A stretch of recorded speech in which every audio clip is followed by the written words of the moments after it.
અંકલેશ્વર જેડીસીમાં આવેલા diamond children theatre ખાતે ચાલી રહેલ શ્રીમદ ભાગવત કથાને વિરામ આપવામાં આવ્યો હતો।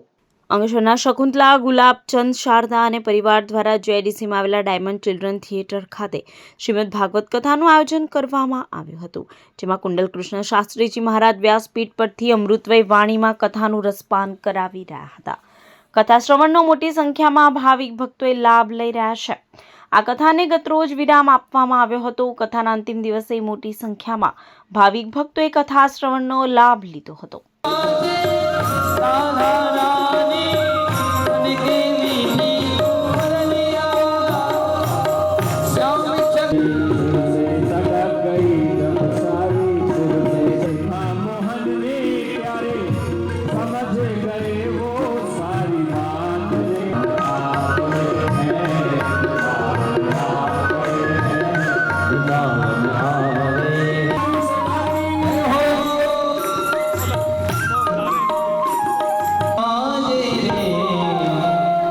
श्याम संग